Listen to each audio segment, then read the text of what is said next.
ദൈവനാമത്തിന് മഹത്വം ഉണ്ടാകട്ടെ. യെശയ്യാ പ്രവാചകൻ്റെ പുസ്തകം 66-ാം അധ്യായം 11 മുതൽ 18 വരെയുള്ള വാക്യങ്ങളാണ് നമ്മൾ നോക്കുന്നത്. 11-ാമത്തെ വാക്യത്തിൽ അവളുടെ സാന്ത്വന സ്ഥലങ്ങളെ പാനം ചെയ്ത് തൃപ്തരാകുകയും അവളുടെ തേജസ്സിൻ കുജാഗ്രഹങ്ങളെ നുകർന്ന് രമിക്കുകയും ചെയ്യുവീൻ. അപ്പം യെരൂശലേമിനെ സ്നേഹിക്കുന്നവരോട് പറയുകയാണ്, ദൈവരാജ്യം സ്ഥാപിക്കാൻ പോകുന്നത് കൊണ്ട് സന്തോഷിപ്പീൻ എന്ന്. ദൈവരാജ്യത്തെക്കുറിച്ച് പ്രത്യാശയുള്ളവരെ ദൈവം തൃപ്തരാക്കും. ഒരമ്മ തൻ്റെ കുഞ്ഞിന് പാല് കൊടുക്കുന്നത് പോലെയും തൻ്റെ കുഞ്ഞിനെ ആശ്വസിപ്പിക്കുന്നത് പോലെയും ദൈവം തൻ്റെ ജനത്തെ സന്തോഷിപ്പിക്കുകയും ആശ്വസിപ്പിക്കുകയും ചെയ്യും. ദൈവത്തിൻ്റെ മഹത്വം അവർ കാണും. ഇപ്പോൾ യെരൂശലേമിൻ്റെ അവസ്ഥകൾ കണ്ട് ദുഃഖിക്കുന്നവർ യെരൂശലേമിൽ നിന്ന് പാനം ചെയ്യും എന്നാണ് ദൈവം ഇവിടെ പറയുന്നത്. ദൈവത്തിൻ്റെ തേജസ് സ്വർഗത്തിൽ നിന്ന് ഭൂമിയിലേക്ക് ഇറങ്ങുകയാണ്. 12-ാമത്തെ വാക്യത്തിൽ യഹോവ ഇപ്രകാരം അരുളി ചെയ്യുന്നു, നിങ്ങൾക്ക് കുടിപ്പാൻ വേണ്ടി ഞാൻ അവർക്ക് നദി പോലെ സമാധാനവും കവിഞ്ഞൊഴുകുന്ന തോട് പോലെ ജാതികളുടെ മഹത്വവും നീട്ടിക്കൊടുക്കും. നിങ്ങളെ പാർശ്വത്തിൽ എടുത്തുകൊണ്ട് നടക്കുകയും മുഴങ്കാലിന്മേൽ ഇരുത്തി ലാളിക്കുകയും ചെയ്യും. ദൈവത്തിൻ്റെ വാഗ്ദത്തം നിവർത്തിക്കുകയാണ്.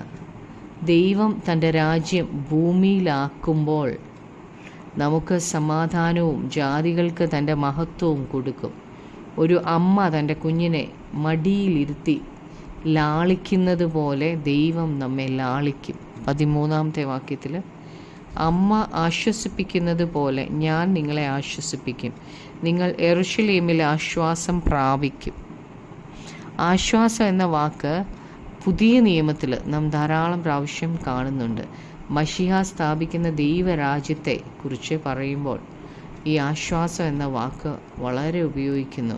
ദൈവരാജ്യത്തിൽ നാം അനുഭവിക്കുന്നത് ആശ്വാസമാണ്, സ്വസ്ഥതയാണ്.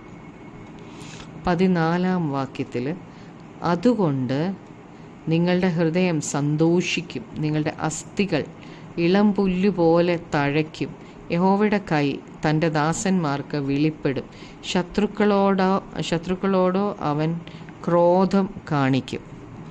ദൈവരാജ്യത്തിലെ ആശ്വാസം കണ്ടിട്ട് അവരുടെ ഹൃദയം സന്തോഷിക്കും, അസ്ഥികൾ തഴയ്ക്കുകയും ചെയ്യും.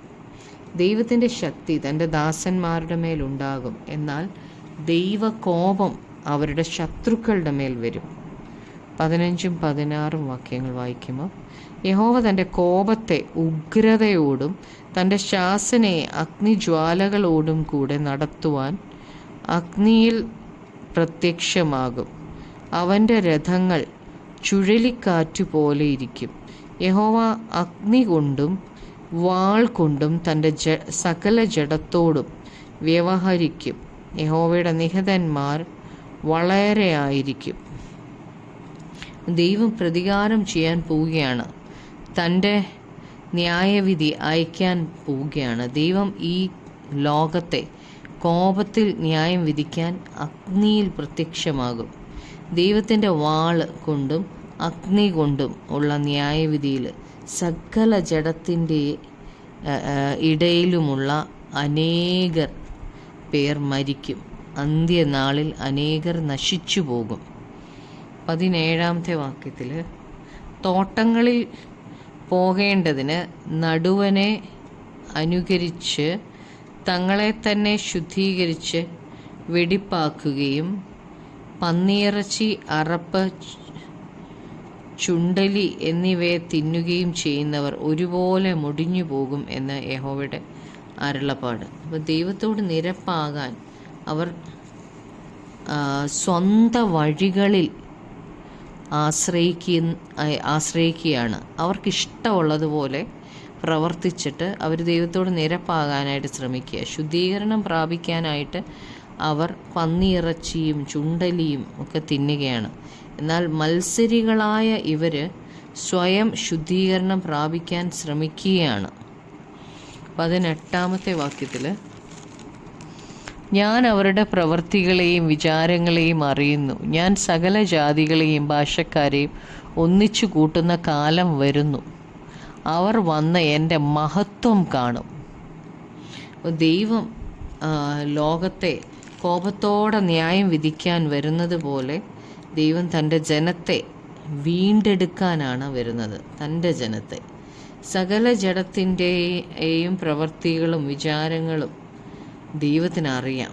അന്ത്യനാളിൽ ദൈവം തൻ്റെ രാജ്യം സ്ഥാപിക്കും. എന്നാൽ പാപികൾ അതിൽ പ്രവേശിക്കത്തില്ല. ദൈവത്തിൻ്റെ വചനത്തിങ്കിൽ വിറയ്ക്കുകയും അനുസരിക്കുകയും നാം ചെയ്യണം. ഭൂമിയിലുള്ള സകല ജാതികളെയും ഭാഷക്കാരെയും ഒന്നിച്ചു കൂട്ടുമ്പോൾ അവർ ദൈവത്തിൻ്റെ മഹത്വം കാണുമെന്നാണ് ഇവിടെ പറഞ്ഞേക്കുന്നത്. നമുക്ക് പ്രാർത്ഥിക്കാം. കർത്താവേ, യേശുവേ, ഒരമ്മ തൻ്റെ കുഞ്ഞിനെ ആശ്വസിപ്പിക്കുന്നത് പോലെ ഞങ്ങളെ അങ്ങ് ആശ്വസിപ്പിക്കുന്ന ദൈവമാണല്ലോ കർത്താവേ. യേശുവേ, അപ്പാ, ഇപ്പോഴും ആ ആശ്വാസം ഞങ്ങൾക്ക് അങ്ങ് തരുന്നതിനായി നന്ദി പറയുന്നു കർത്താവേ. അങ്ങ് ഒരുക്കുന്ന ദൈവരാജ്യത്തിൽ ഞങ്ങൾ ആശ്വാസം പ്രാപിക്കുമല്ലോ. അങ്ങയോടൊപ്പം ഞങ്ങൾ ആശ്വസിക്കുവാൻ തക്കവണ്ണം പരിശുദ്ധാത്മാവ് ഞങ്ങളെ സഹായിക്കണമേ. അതിനായി ആ ദൈവരാജ്യത്തിൽ പ്രവേശിക്കുവാൻ തക്കവണ്ണം ഞങ്ങളെ ഒരുക്കണമേ. യേശു ക്രിസ്തുവിൻ്റെ നാമത്തിൽ തന്നെ. ആമേൻ.